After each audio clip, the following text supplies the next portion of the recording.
போனாங்க. இன்னும் ஆளையும் காணும் பெரிய காணும். சார் அப்போ உள்ளவா சார் சபரியோட அப்பா வந்துருக்காரு. ஃபீஸ் கட்டணும்னு வந்திருக்காரு. உங்களை பார்க்கணும்னு சொன்னார். சரி சபரி உங்க அப்பா வந்திருக்காருன்னா ஆபீஸ் ரூம்ல இருக்க சொல்ல அவரு. சரியா சபரிய வார்டனை பார்க்க சொல்லி போய் அனுப்பிச்சு விட்டேன். என்ன வரையும் அழகான நீயும் போய் வார்டன் தான் வார்டனோட கூட்டு அப்படின்னு. சரி சார்.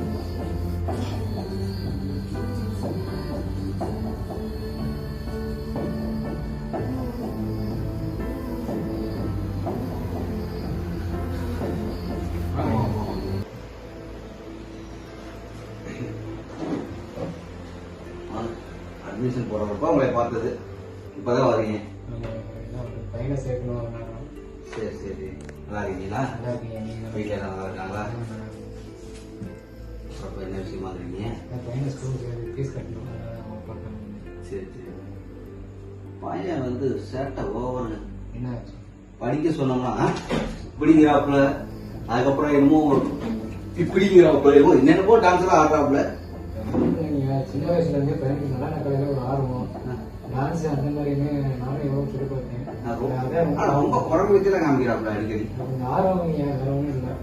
மற்றபடி படிப்புலாம் நல்லா வருவீங்க. அதை பத்தி நீங்க கவலைப்படுறீங்க. படிப்புல ஒன்றும் ஆர்வம் இல்ல. கலையில நீங்க சொல்ற மாதிரி என்னமோ கலைஞர் இல்லை. எந்த கலைன்னு எனக்கு தெரியல இது வரைக்கும். நடன கலைங்க. நடன கலை இதுல ஒரு கலை புதுசா இருக்கு. கத்துக்கிட்டாங்க. சரிங்க. உங்க பையனுக்கு எந்த கலையில ஆர்வம்? கலைஞர் நீங்க ஆர்வம். அது அந்த கலைஞர், அந்த கலையரசி, அந்த கலைவாணிகள் பிள்ளைங்களோட ஆர்வமா? அதான் பார்த்தாலே தெரியுது. நான் எப்ப பார்த்தாலும் 4-5 பொம்பளை பின்னாடியே அலையாளே. இது வரை ஆம்பளை போய் பின்னாடி அழைஞ்சு பார்த்ததே இல்லை. முன்னாடி அழைந்து ஒரு கலை தானே நீங்க.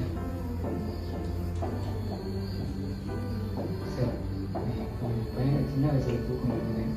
அவன் என்ன பார்ப்பான், நான் பார்ப்பேன். அவனால பேச முடியாது சார். இந்த மாதிரி கரெக்டாக படிக்கும் போது நான் என் ஊர் மந்தையில வண்டி லாரியை பாட்டிட்டு விடுவேன்.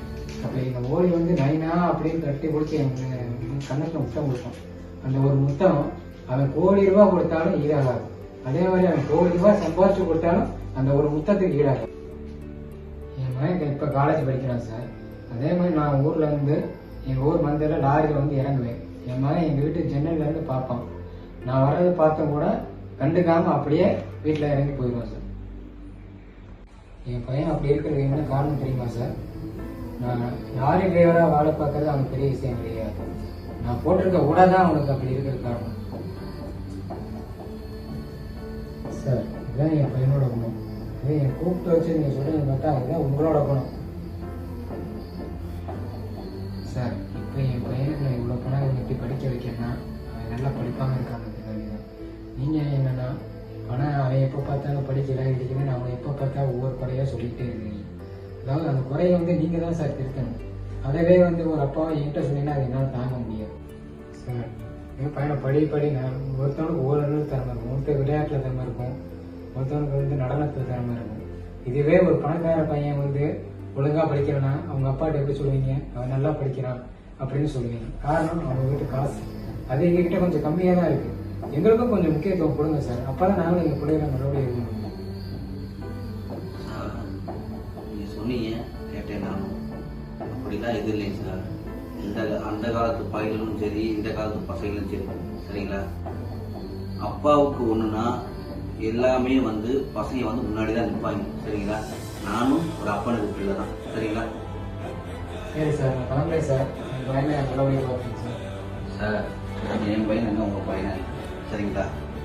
அவன் பையனை என் பையன் மாதிரி நல்லபடியா பார்த்துக்கு. சரிங்களா? நீ தைரியமா உங்க பிள்ளைய பார்த்து விட்டு போறேன். சரி சார். வாடகை சாப்பாடு வேலை இருக்கான் சார். அதனால உங்களை வந்து நேரில் பார்க்க சொன்னார் சார். என்னையும் சொல்றாங்க. அந்த சாப்பாடு உலையில போட்டாரா? அந்த சாப்பாடு உலையில போட்டாரா? போட்டாரு சார். இப்ப அவர்கிட்ட போய் சொல்லி, இப்ப நான் வந்து அந்த உலையில போடுறது இன்னைக்கு வந்து வாடகை சாப்பாடு கிடையாது. இன்னைக்கு வாடகை சாப்பாடு எல்லாத்துக்கும். அப்ப சூப்பர் சார். முடிச்சிருவோம்.